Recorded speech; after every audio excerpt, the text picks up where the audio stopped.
주일 오늘 우리 같이 살펴볼 성경 본문 말씀은요. 디모데전서 4장 7절에서 13절입니다. 디모데전서 4장 7절에서 13절 우리 같이 한 목소리로 읽겠습니다. 망령되고 허탄한 신화를 버리고 경건에 이르도록 내 자신을 연단하라. 육체의 연단은 약간의 유익이 있으나 경건은 범사에 유익하니 금생과 내생의 약속이 있느니라. 미쁘다 이 말이여 모든 사람들이 받을 만하도다. 이를 위하여 우리가 수고하고 힘쓰는 것은 우리 소망을 살아계신 하나님께 두느니 곧 모든 사람 특히 믿는 자들의 구주시라. 너는 이것들을 명하고 가르치라. 누구든지 내 연소함을 업신여기지 못하게 하고 오직 말과 행실과 사랑과 믿음과 정절에 있어서 믿는 자에게 본이 되어 내가 이를 때까지 읽는 것과 권하는 것과 가르치는 것에 전념하라. 아멘.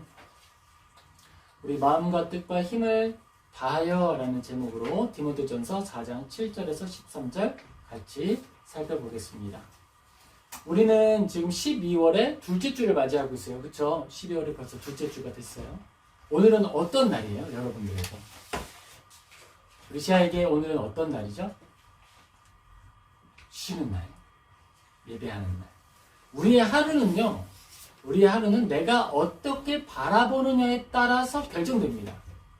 내가 어떻게 해석하느냐에 따라 나의 삶이 결정되는 것과 마찬가지예요. 다양하게 해석될 수 있고 다양한 가치와 의미가 부여될 수 있습니다. 우리의 삶도 마찬가지예요. 우리의 인생은 2023년도 기준 평균 수명으로 따지자면 79세. 우리가 살면 언제까지 살 수 있다? 보통 79세. 넉넉한 기대를 가지고 살면 언제까지? 우리 사랑하는 자녀들은 늘 이야기하죠. 100살까지 건강하게 사시라.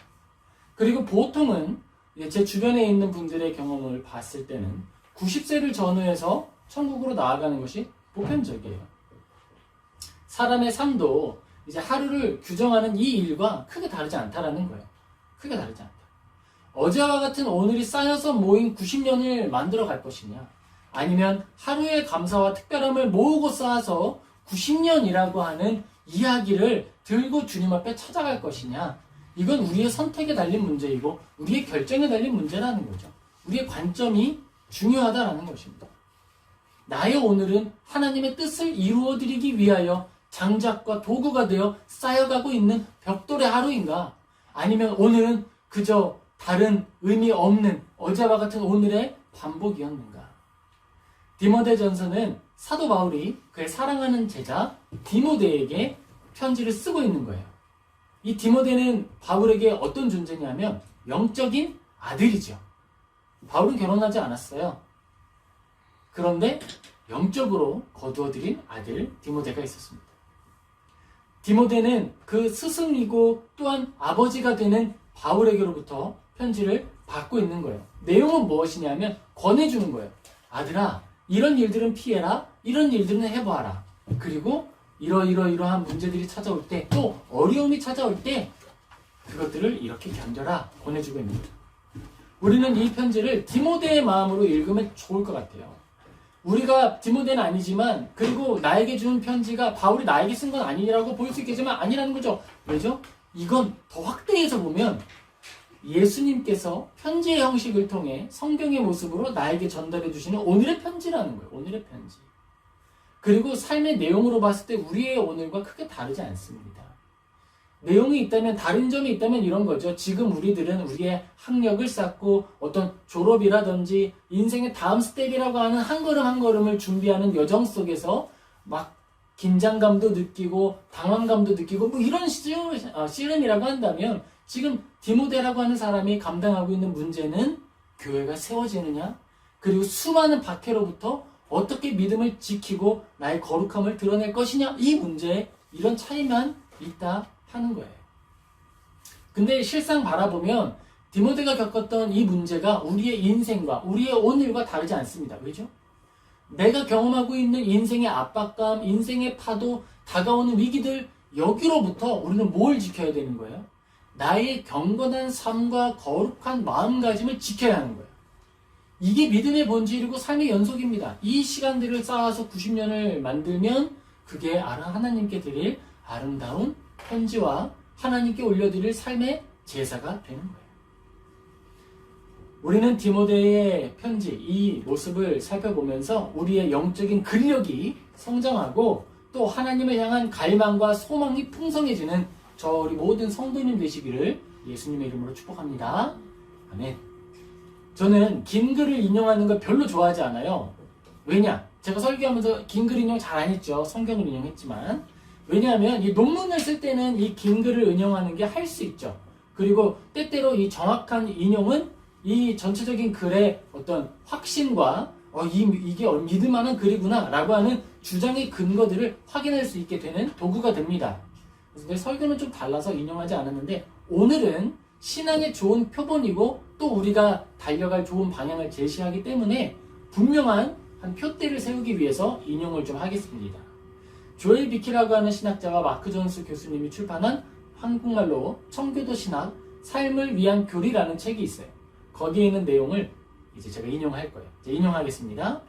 개혁파 신학자들은 우리들 말하는 거예요. 일반적인 건전한 그리스도인들. 건전한 그리스도인들, 이 개혁파 신학자들은 선을 행하는 일의 필연성을 주장했다.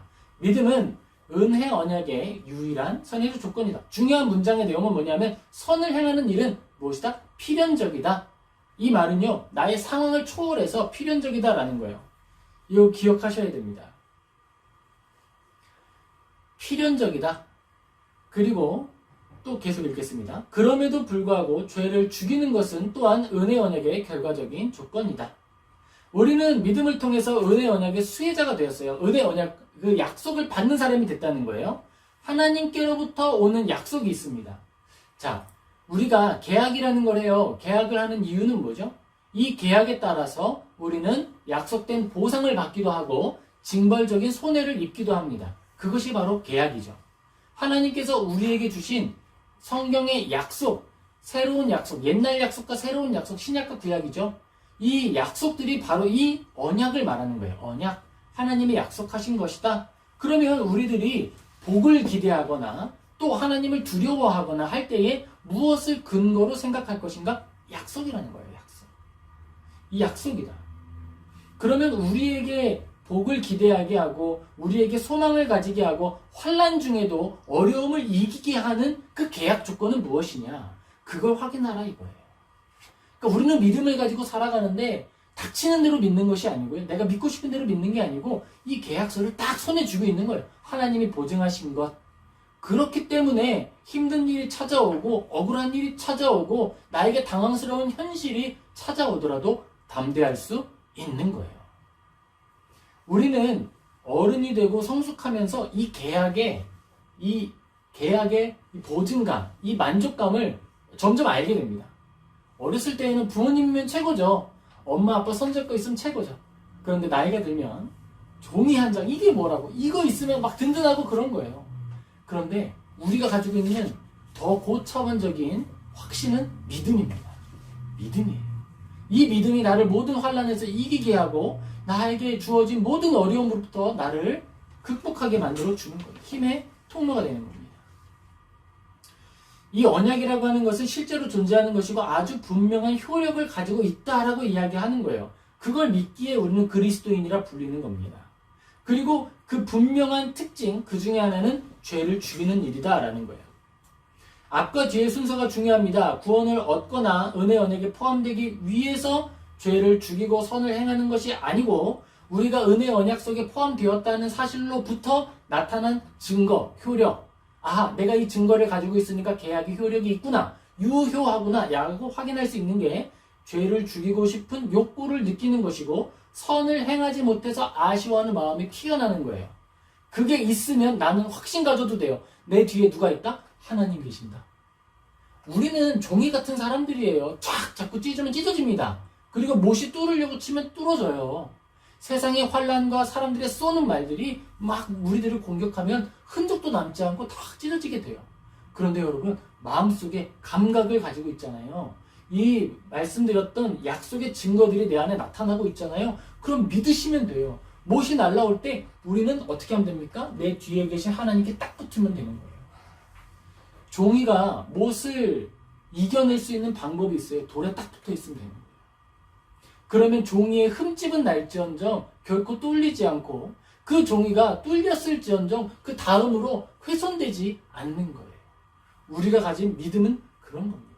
제가 여기서 말씀드리고 싶은 건 이거예요. 내 안에 나타나 있는 선을 향한 감각, 그것은 무엇이다? 하나님께서, 전능자께서 나와 함께 계시다라고 하는 증거라는 겁니다. 그걸 내가 소유하고 있다면 내 뒤를 바라보시고 나를 보증하시고 나를 보호하시고 나의 삶을 지탱하시는 분이 하나님이시다라고 하는 걸 믿으면 된다라는 거예요. 믿어도 된다라는 거예요. 믿으시기를, 이 믿음으로부터 평안이 임하시기를 예수님의 이름으로 축복합니다. 계속 인용하겠습니다. 성도 안에 내재하는 죄는 세상에 사는 동안 모든 신자 속에 남아있기 때문에 그들은 성령의 능력으로 한평생 반드시 죄를 죽이는 일을 해야 한다. 만일 사람들이 그리스도인이라 스스로 말하면서도 자신의 죄를 죽이지 않는다면 그들은 잃어버린 자다. 신자들은 그리스도에게서 성령을 선물로 받기 때문에 죄를 죽일 수 있다. 이렇게 이야기하면서 그러면 성도는 무엇을 위하여 위용하여서 죄를 죽여야 하는가라고 이야기하고 있어요. 자, 우리는 죄를 죽일 수 있는 사람이고 죄와 싸우는 사람들이에요. 그런데 여러분 여기에 영광이 있어요. 무슨 영광이 있느냐? 그냥 나 혼자 내 안에 이 씨름을 하고 내 안에 내적인 갈등을 하면서 이런 씨름만 하는 것이 아니라 우리가 이기는 이 죄의 싸움은요, 내 안으로부터 시작해서 세상으로까지 나아가는 거예요. 그래서 우리에게 뭐라고 말씀하시죠? 야, 너희들은 담대해라. 내가 세상을 이기었노라. 하나님께서 이기신 그 세상의 승리에 누구를 초대하신다? 우리를 초대하시는 거예요.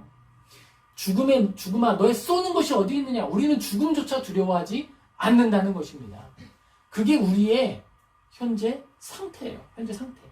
그러면 어떻게 죄를 죽이고 무엇을 통해서 죄를 죽이게 될까? 이렇게 설명하고 있습니다.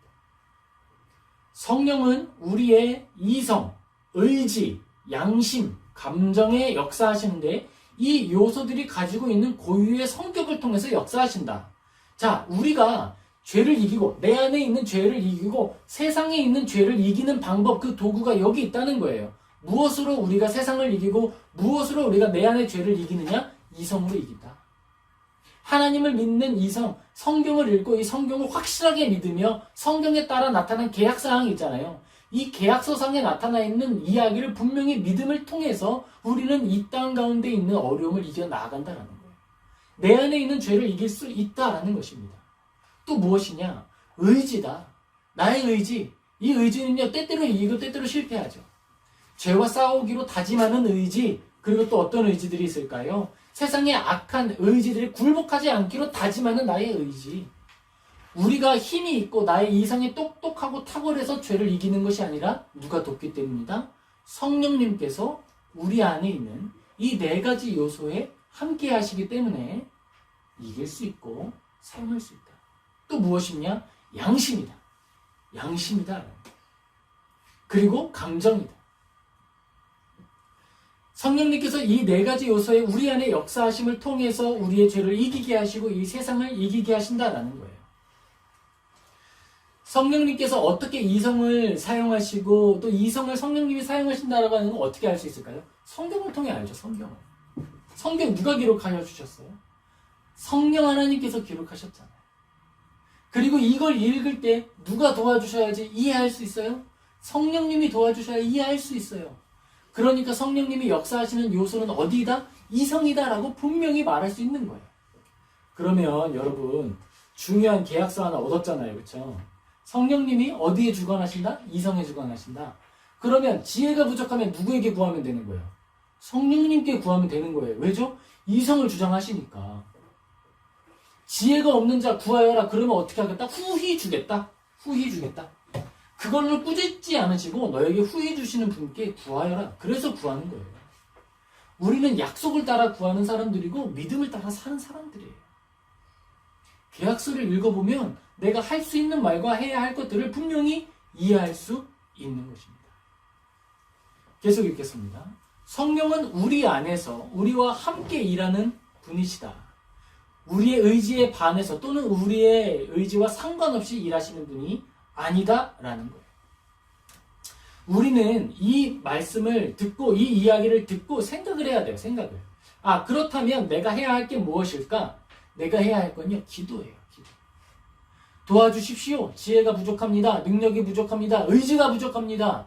선을 행하고자 하는 의지를 가지게 하소서. 죄와 싸우게 하는 의지를 가지게 하소서. 내가 주님을 사랑하는 마음을 가지게 하소서.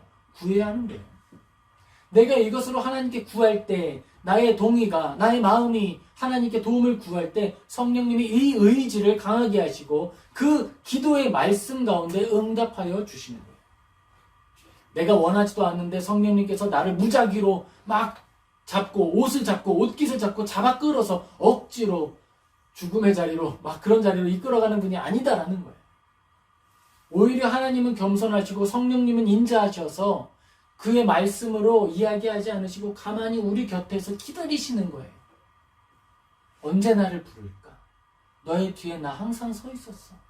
우리 기억하고 있죠. 고난의 날이 다 지나가고 하나님 어디 계셨어요? 라고 불평할 때 하나님 말씀하시죠. 늘 나 너 뒤에 있었지. 나 너 옆에 있었지. 늘 거기 있었는데 안 돌아보더라. 우리가 해야 할 것은 하나님이 늘 계신 그 자리로 나아가는 것이고 언제나 우리를 맞이하여 주시는 그분께 나아가서 우리의 마음을, 우리의 삶을, 나의 이야기를 내어놓는 거예요. 나의 의지를, 나의 감정을, 그리고 나의 양심을 하나님께 내어놓는 거예요. 나의 의지를 주님께 드리는 것입니다. 하나님은 우리 안에서 역사하실 때 그의 뜻을 따라 그의 성품대로 임하시는 분이십니다. 그의 사랑의 성품을 기억하세요. 그리고 그 사랑의 성품을 기억하는 믿음으로 주님 앞에 나아가시기 바랍니다. 책에 대한 마지막 인용입니다. 죄 죽임의 의무는 신자들에게 선택사항이 아니다. 필수라는 거죠. 죄 죽임의 교류는 엄숙한 도덕주의를 옹호하지 않는다. 성령으로 말미암아 그리스도의 사역을 영화롭게 한다. 왜냐하면 성령은 죄를 죽이는 능력과 함께 그리스도의 십자가를 우리 마음속으로 끌고 오시기 때문이다. 성령님께서 하시는 사역은요, 나를 주장하시고 막 나를 드러내고 나를 자랑하시는 그런 사역이 아니에요. 성령님의 사역은 어떤 사역이냐? 십자가를 내 안에 세우는 사역을 하시는 거예요. 그러니까 나는 기쁨으로 내 의지를 주님께 맡기고 기쁨으로 내 의성을, 연약한 나의 지성을 주님께 내어드리며 도와주세요, 지혜주세요라고 기도할 수 있고 나의 마음속에 양심을 새롭게 하여 달라고 기도할 수 있고 나의 감정을 다 담아서 울기도 하고 웃기도 하고 기뻐하기도 하면서 주님 앞에 다 내어드릴 수 있는 거예요. 그러면 성령님은 우리 안에 십자가를 세우시고 예수님을 바라보게 하시고 그 영원한 생명을 따라 살아가게 하시는 겁니다. 그리고 그 살아가는 삶이 죄를 이기는 삶이 되는 거예요. 내 안에 있는 죄만 이기는 것이 아니라 세상에 나타난 어그러진 죄의 열매들을 불태우고 밀어내는 역할까지 하는 겁니다. 우리가 보호의 영역을 쫙 펼쳐서 이 땅 가운데 소외된 자들을 품어낼 수 있는 거예요. 고통당하고 있는 사람들, 구조 악 속에서, 구조적으로 쌓여져 있는 악 속에서 외면되고 있는 사람들을 우리가 보호해 줄 수 있는 거예요. 그 울타리를 만들 수 있는 거예요. 성령님께서 보호하시고 나를 사용하시기 때문에 할 수 있는 일인 것입니다. 물론 하나님께서는 그의 모든 것을 행하실 때 혼자 하시는 게 가장 편하신 분이에요. 그런데 결코 혼자 하지 않으세요. 왜 그럴까요? 이 영광에 참여할 자녀들을 부르셨기 때문에 그렇습니다. 기다리시는 거예요. 부르고 찾으시는 거예요. 하나님은 죄인을 의롭다 하는 분이십니다. 죄인을 의롭다 하는 분이세요. 그리고 그 똑같은 공의와 진노를요, 예수님께 이미 쏟으신 거예요. 이미 예수님께 다 쏟으셨어요. 우리는 그 예수님을 어떻게 바라보아야 하는지를 내 마음에 늘 새롭게 새기면 되는 것입니다. 누군가 이렇게 한번 생각을 해보자고요. 누군가 나를 대신해서 신장을 기증해줬다고 생각을 해봅시다. 내가 지금 살아가야 하는데, 내가 지금 건전한 삶을 살고 건강한 삶을 살아가야 하는데 신장이 없어서 건전하지 못하고 늘 피곤하고 힘이 없어요. 심장이 없어서 늘 숨이 차고 달려나아갈 수가 없어요. 그런데 누군가 대신 죽음으로써 나에게 심장을 내어주고 나에게 심장을 내어주고 내가 달릴 수 있도록 그 육체를 내어줬다면 얼마나 감사하겠습니까? 실제로 그런 사례들이 많이 있죠. 어떤 의사 선생님께서 또 응급실에서 근무하시던 분이었는데 갑자기 뇌사가 찾아오게 되었고 자신의 신체를 기증하여서 5명의 사람들을 살렸다는 소식도 들려왔습니다. 그런데 예수님은 어떻게 하셨습니까? 그의 육체를 내어주시고 살을 내어주시고 그의 피를 내어주심으로써 우리들을 구원해 주신 거예요. 죄를 추구하고 죄만 사랑하고 죄를 나의 연료 삼았던 우리들을 바꾸셔서 이제 심장이 다시 뛰게 하시고 의의 심장이 뛰게 하시고 의로운 생각을 할 수 있도록 하셨고 양심을 새롭게 고치셔서 양심을 이식해 주셔서 당신의 사람으로 살아가게 하셨습니다. 그럼 이제 우리가 어떻게 살아가야 할까요? 내 안에 뛰고 있는 심장이 예수님의 심장인데 우리는 어떻게 살아가야겠습니까? 내 안에 호흡하고 있는 이 폐가 예수님의 이 호흡을 하는 폐였는데 어떤 것으로 호흡하며 살아가야겠습니까? 이 질문 자체가 답을 가지고 있어요. 그렇죠? 우리는 이미 답을 알고 있습니다. 사랑하는 성도 여러분, 그리스도인이 된다는 것은 어떤 것일까요? 얼마나 영광스러운 일입니까? 예수님으로 살아간다는 거잖아요. 작은 예수로 살아간다는 거예요. 저는 옛날에 신학교 초반에 들어갔을 때 이 말을 되게 싫어했어요. 아니 불경스럽게 어떻게 예수님 작은 예수로 살아간다고 말을 할 수 있어? 우리 같은 죄인이. 그런데 목회자가 되고 교회를 섬기며 그리고 나의 죄를 직시하고 이 삶을 살아갈 때에 깨닫게 되는 거예요. 그럼에도 불구하고 내가 너에게 이름을 맡겼다. 우리가 이루고 있는 이게 거룩한 교회잖아요. 이 거룩한 교회가 예수님의 몸이라고 부르더라고요. 그리고 예수님이 알려주시는 거예요. 내가 여기에 나의 영광을, 나의 비밀을, 나의 생명을 남겨두었어. 여기는 거룩한 곳이야. 그리고 그게 똑같은 영광이 어디에도 있느냐? 우리의 삶에도 있더라고요. 그게 여러분의 삶이더라고요. 어떻게 살아야겠습니까? 이미 우리는 알고 있어요. 성령님은 사랑의 이성과 의지와 양심, 감정을 감화시키세요. 채워주세요. 사랑으로 채워주십니다. 연료를 채워두시 막 채워주시는 거예요. 그걸 감화, 패션이라고 표현을 했어요. 하나님의 말씀을 기록하게 하시기도 하셨습니다. 어떤 사람들은 감화되고 감동이 되어서 교회를 세우고 성경을 기록했어요. 그게 성경이 되었죠. 어떤 사람들은 감화되고 감동이 되어서 선교지로 나아가기도 했습니다. 어떤 사람들은 감화되고 감동이 되어서 나의 삶의 자리에서 거룩한 호흡을 이어가는 거예요. 그것이 바로 하나님의 빛과 소금으로 살아내는 일이 되는 것입니다. 우리는 성경을 읽을 때에 성경을 열심히 읽는데요. 읽을 때에 무엇을 또한 읽어야 하느냐? 글자와 글자 사이에 여백에 숨겨진 은혜. 그 안에 역사하시는 성령님을 읽어내면 되는 거예요. 나의 삶이 하루하루 펼쳐지게 되죠. 그 하루의 삶과 하루의 삶. 다른 사람들이 볼 때는 저 사람은 그냥 출근 열심히 하는 그 행간이 있잖아요. 하나님과 독대하는 것. 퇴근 후로부터 출근하기까지의 그 행간. 하나님과 나 사이에 독대하는 그 시간 사이에 성령님과 아름다운 시간으로 채워내는 것입니다. 그 시간이 반드시 필요한 거예요. 그때 우리가 호흡을 하기 때문입니다. 글자와 글자 사이의 행간이라고 하는 것은 우리 인생에도 마찬가지죠. 인생의 삶과 삶 사이의 그 행간을 무엇으로 채워가고 있느냐? 우리에게 중요한 문제가 되고 있습니다. 성령님께서 사용하시는 사람의 이 요소를 우리가 잘 기억했으면 좋겠습니다. 우리의 연약한 이성을 하나님께서 사용하셔서 성령님의 지혜의 영이신 그가 임하셔서 거룩한 것들을 생각하고 꿈꾸게 하시는 거예요. 우리가 꿈꾸지 못했던 아름다운 계획들을 가지게 하시고 그 계획을 이루기 위한 방법과 열심을 가지게 하십니다. 이성의 역사해 주시는 거예요. 또 성령님께서 우리의 의지를 새롭게 하셔서 예전에는 죄를 죄로 여기거나 죄를 끊고자 하는 의지도 없었어요. 또는 예전에는 죄로 여기지 않았던 것들을 죄로 여기게 되는 마음을 가지게 하십니다. 그런 의지들, 죄와 싸우고자 하는 의지를 새롭게 하세요. 성령님이 역사하여 주시는 거예요. 우리는 그것의 성패, 성과주의가 여기에서 좀 좋지 않아요. 한국 사람은 성과주의에 되게 치우쳐 있거든요. 근데 성령님은 아니시더라고요. 성령님은 어디에 관심을 두시느냐? 그 의지 피어났잖아. 그래, 그거 내가 한 거야. 내가 했잖아. 내가 시작했는데 마치지 않겠어? 이 일을 시작한 이가 하나님이시니 마치시기까지 멈추지, 쉬시지 않으실 것이다. 이것이 하나님의 말씀입니다.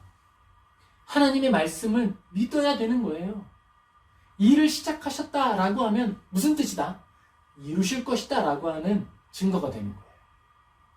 우리의 의지를 새롭게 하시는 하나님을 의지하시기를 예수님의 이름으로 축복합니다. 또한 성령님께서는 거룩한 양심을 새롭게 하십니다.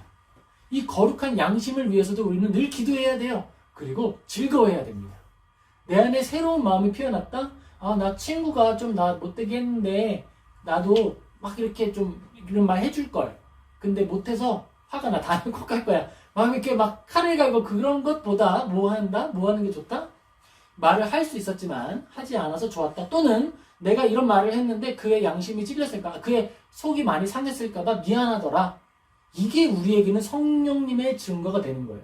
성령님께서 내 안에 일하고 계시구나. 나와 함께 하시는구나. 거룩한 영이 나와 함께 하시는구나의 증거로 받아야 하는 거예요. 지금 그게 증거니까요. 우리는 작은 일에 마음이 찔리고 내가 했던 일에 대해서 마음 아픔을 느껴야 돼요. 양심이니까요. 그리고 우리들은요, 내가 하는 일은 다 옳고 나만 하는 일은 다 싫고 다 틀렸다라고 하는 이 마음. 또 어떤 마음일까요? 이걸 좀 편하게 얘기하면 교회적으로. 김 집사가 이 말씀을 들어야 하는데 이런 마음이 있다 그러면 그런 마음은 아무 소용이 없다는 거예요. 우리 속에 새로운 사람을 창조하시고 우리 안에 새로운 사람이 작은 예수의 삶을 살아가도록 우리는 기도해야 하는 거예요. 그리고 그 일을 시작하신 분이 성령님이시다라고 하면 이루실 줄을 믿고 감사하며 나아가면 되는 것입니다. 그리고 우리는 성령님께서 우리의 감정을 감화시키셔서 일하신다라고 하는 사실을 기억해야 합니다. 기억해야 해요. 여러분, 이 감정이 예배 안에서, 감정이 이 신앙 성장 안에서 어떻게 역할을 하시는지 아세요? 이 감정은요, 폭발적인 신앙의 성장을 촉발합니다. 진정한 신앙의 폭발적 성장은요, 이성만으로는 안 돼요. 이성만으로는 점진적 성장은 있을 수 있어요. 그런데 놀라운 성장은 감정적으로 나타나게 돼 있어요. 어떤 사람 말하죠. 너는 너무 감정적이야. 그렇죠. 감동이 되면 막 다 하는 그런 것들 있잖아요. 이거 좋은 거예요. 나쁜 거 아니에요. 그런데 여기에서 또 하나의 모습이 있어야 하는 거예요. 뭐가 있어야 하느냐? 뒷받침되는 T의 성향이 따라가줘야 한다는 거예요. T 성향의 사람들은요, 결코 평생 동안 모아놨던 향유를 예수님께 부을 수가 없어요. 그건 T의 섬김이 아니에요. T는 어떻게 해야 돼요? 일용할 계획을 세워서 매번 끊이지 않는 섬김을 이어가는 거예요. 누가 예시일까요? 마르다. 마리아는 다르죠. 우리는 어떻게 해나가야 하느냐, 이 두 개가 균형이 잡혀야 한다는 것입니다. 하나님 앞에 단호하게, 또한 폭발적으로 결단하고, 또한 그것이 내 안에 휘발성으로 지나가는 것이 아니라 꾸준함으로 자리 잡도록 열심을 내야 하는 거예요. 감정은 휘발성을 가지고 있어요. 이게 폭발적 성장과 함께 찾아오는 이 현타라 부르죠. 전문 용어 현타인데, 이 모든 것들이 허망하게 느껴지는 현타의 원인이에요. 휘발성이 돼서. 그런데 이걸 누가 붙들어줘야 하느냐? 성령님의 의지를 사용하여서, 성령님이 도와주시는 의지를 사용하여서 이 감정이 뒷받침되어야 하는 거예요. 감정이 휘발되지 않도록 누가 붙들어줘야 하느냐? 의지가 잡아줘야 하는 거예요. 너 이렇게 결단했잖아. 너 이렇게 나아갔잖아. 너가 이 자리에 나아온 것은 하나님의 부르심이었잖아. 누가 도와주느냐? 의지가 도와줘요. 의지가. 그 두 가지가 함께 갈 때 우리는 폭발적으로 성장하고 꾸준하게 자리를 잡아갈 수 있는 것입니다. 또한 우리는 이 휘발적인 감정을 실수로 오해하지 않아야 돼요. 내가 그때 수련회 잘못 가가지고 은혜 잘못 받았잖아. 그래가지고 내가 선교사로 서원을 해버렸네? 그게 아니라 성령님이 감정을 사용하여서 놀라운 신앙의 열매를 고백을 하게 하신 거예요. 그리고 그 일을 시작하신 분이 하나님이시니 이를 이루실 것을 기대하며 나는 보내는 자가 되든지 아니면 내가 직접 나아가든지 해야겠다라고 기도하며 나아가는 것입니다.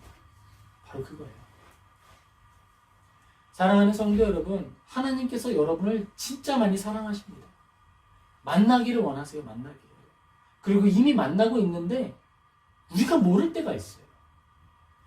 우리는 성부 하나님 잘 알죠. 성부 하나님. 다 아시는 분, 성부 하나님. 예수님 잘 알죠. 십자가에 달리신 분 예수님. 그런데 여러분, 진정 우리와 함께 하시는 성령님을 우리는 기억해야 합니다. 너무도 직접적이고 너무도 사실적이어서 어떤 의미로 너무도 겸손한 모습이어서 우리가 잘 느끼지 못하고 인지하지 못하는 성령님의 사역, 우리 기억해야 합니다. 성령님께서 이성과 의지와 양심과 감정으로 이 모든 것을 합치고 뭉쳐서 일해 주시는 거예요. 우리의 보호모가 되시고 변호사가 되셔서 우리를 위해 말할 수 없는 탄식으로 기도해 주시는 분이 바로 성령님이십니다.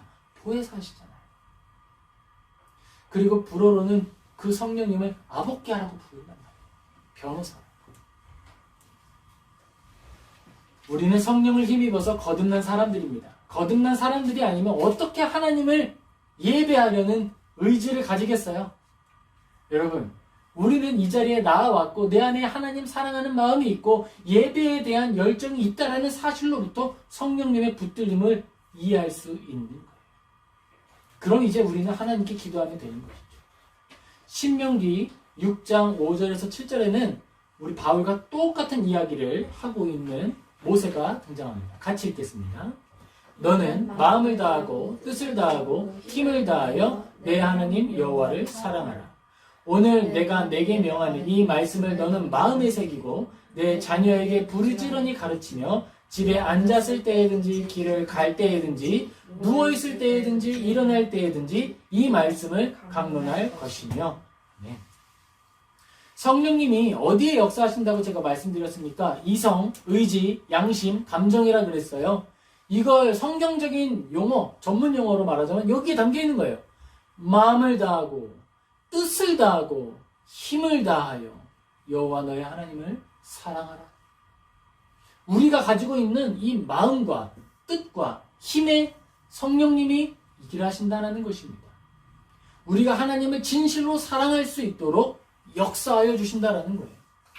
그걸 믿고 의지하면 됩니다. 하나님 살아계세요. 진짜 살아계십니다. 사도 바울이 그 사랑하는 아들 디모데에게 이야기하고 있습니다. 디모데전서 4장 8절에서 9절에 이렇게 기록이 됩니다. 같이 읽겠습니다. 육체의 연단은 약간의 유익이 있으나 경고는 범사에 유익하니 금생과 내생의 약속이 있느니라. 미쁘다 이 말이여 모든 사람들이 받을만 하도다. 아멘. 지금 모세와 바울이 이야기하고 있는 게 있어요. 무엇이냐? 하나님과 함께하여라. 지금 모세는 마음과 뜻과 힘을 다하여라 라는 표현을 썼고 바울은 어떤 말을 썼느냐? 야, 육체의 연단은 약간의 유익이 있는데 경건은 범사에 유익한데 이 약속은, 이 유익은 금생과 지금 살아있는 육체의 일대와 죽어서 영원한 시기에도 다 약속이 있다. 그러니까 유익하다라고 이야기하고 있다는 거예요. 모세는요, 이 하나님을 기억하고 하나님을 사랑하라 라고 하는 걸 어떻게 교육을 하고 어떻게 내 삶에 체화하고 내가 소유할 것이냐라고 이야기하면서 이렇게 이야기를 했어요. 뭐라고 했느냐? 너는 마음과 뜻과 힘을 다해서 하나님을 사랑해라. 그리고 지금 내가 말한 이 구절을 종이에 써서 너의 이마에 붙여. 그리고 손목에 붙여. 문설주에 붙여. 문의 기둥, 나갈 때 보이는 문의 기둥에 붙여. 그리고 문 밖에서 보이는 문에도 붙여. 그렇게 붙여놓아라 라고 이야기를 했다라는 거예요. 이 말은 뭐냐면요. 집에서 나갈 때 어디를 통과해서 나갑니까? 문설주를 통과해서 나가요. 집을 나갈 때 뭘 보면서 나가나? 마음과 뜻과 힘을 다하여 하나님을 사랑하여라 라고 하는 글을 보며 나가고, 그리고 들어올 때 뭘 봐요? 문을 보죠. 그 문 밖에 뭐 써 있어요? 마음과 뜻과 힘을 다하여 너의 하나님 여호와를 사랑하라 라고 하는 말을 보며 문에 들어오고, 그리고 일을 할 때 사무실에서 딱 자리 잡고 손을 펴면 뭐가 붙어 있어요? 손목에. 마음과 뜻과 힘을 다하여 여호와 하나님을 사랑하라 라고 하는 글을 보며 일하고, 그리고 나 자신을 돌아볼 때, 거울 앞에 섰을 때 마음과 뜻과 힘을 다하여 여호와를 사랑하라 라고 하는 것을 붙이며 사는 거예요. 다른 사람들이 나를 보면 뭘 읽어요? 마음과 뜻과 힘을 다하여 여호와 하나님을 사랑하라 라고 써있는 내 이 말을 보며 나를 보는 거예요. 그게 바로 믿음의 삶이다 라고 이야기하는 것입니다. 나갈 때나 들어올 때나 일을 할 때나 살아가는 모든 상황들 속에서 여호와 하나님을 사랑하는 자로 살아가라. 살아가라. 그것을 바울은 탁월하게 두 글자로 말한 거예요. 경건이다. 그게 바로 경건이에요. 경건. 그게 두 글자입니다. 우리는 문을 나설 때 마음과 뜻과 힘을 다하여 하나님을 사랑하자라고 하는 다짐을 하며 나아가야 합니다. 또 집으로 돌아올 때 마음과 뜻을 다하여 하나님을 사랑하는 마음으로 돌아올 수 있어야 하는 것이고, 일터와 삶을 사는 모든 자리에서 그래야 합니다. 그것이 우리가 하나님의 뜻을 따라 사는 것이고 성령님의 거룩하신 인도하심을 따라 살아가는 것입니다. 우리의 이마에는 이미 기록되어 있는 거예요. 마음과 뜻과 힘을 다해서 여호와 하나님을 사랑하라. 두 글자로 예수. 그 두 글자는 어떤 의미죠? 예수님이라고 하는 그 두 글자는 내가 너희를 내 목숨보다 더 사랑했다 라고 하는 확증, 그 증거가 예수님이에요. 예수. 하나님께 사랑받은 자. 하나님이 나를 대신하여 죽이셨고 그의 모든 피와 모든 살로 대신하여 살리신 자. 그게 나다. 예수. 그 이름이 우리에게 붙어 있는 거예요. 우리가 출입하는 문에와 손목과 이마에 언제나 붙어 있습니다. 어떤 글씨로 적혀 있을까요? 붉게 적혀 있죠. 예수님의 피로 기록되어 있기 때문입니다. 사도 바울이 그의 영적인 아들이며 제자인 디모데에게 이야기를 하고 있어요. 내가 이를 때까지 이 읽는 것과 권하는 것과 가르치는 것에 힘쓰고 전념해라. 그런데 이 말씀은요, 우리 모두가 기억해야 하고 우리 모두가 적용해야 합니다. 디모데는 어떻게 적용했을까요? 바울이 올 때까지로 적용을 했겠죠. 바울이 여행을 통해 나에게 올 때까지. 근데 우리는요, 예수님이 다시 올 때까지로 이해하면 되는 거예요. 예수님이 바울을 통해 우리에게 주신 편지이기 때문에 예수님이 다시 오실 때까지 나는 뭘 하고 있으면 된다? 읽는 것과 권하는 것과 가르치는 것에 전념하면 된다라는 것입니다. 우리는 성경을 읽어가야 합니다. 하나님의 말씀을 읽고 내 마음대로 읽는 것이 아니라 건전한 역사적 스승의 가르침을 따라 읽어가야 하는 거예요. 하나님의 뜻을 물으며 걸어가야 하는 것입니다. 디모데가 열심히 가르치고자 했던 것 다른 것이 아니었어요. 허탄한 신화를 버리고 경건에 이르도록 너 자신을 연단하라. 육체의 연단은 약간의 유익이 있으나 경건은 범사에 유익하니 금생과 내생의 약속이 있느니라. 디모데야, 네가 교회를 이루며 살아가는 것 힘들지? 네가 교회를 이루며 살아가는 것 어렵지? 괜찮다. 그런데 그것이 영원한 약속이 있다. 그리고 너가 하나님의 일을 따라서 하나님의 이름으로 살아갈 때에 다른 허탄한 것들을 따라가지 말고, 다른 것들을 자랑하려고 하지 말고, 다른 지식 드러내려고 하지 말고 경건에 이르도록 너 자신을 연단하라. 연단하라. 우리는 우리 스스로를 다스리고 또 우리 스스로를 만들어가는 사람들인 거예요. 어제와 같은 오늘을 반복하는 것이 아니라 새로운 날, 새로운 나의 하루를 쌓아가는 사람들인 겁니다. 교회로 지어져 가는 거예요. 벽돌 한 장으로 하루를 만들어가는 것입니다. 건물을 잘 지으려면 올바른 벽돌을 만들어야 하는 거예요.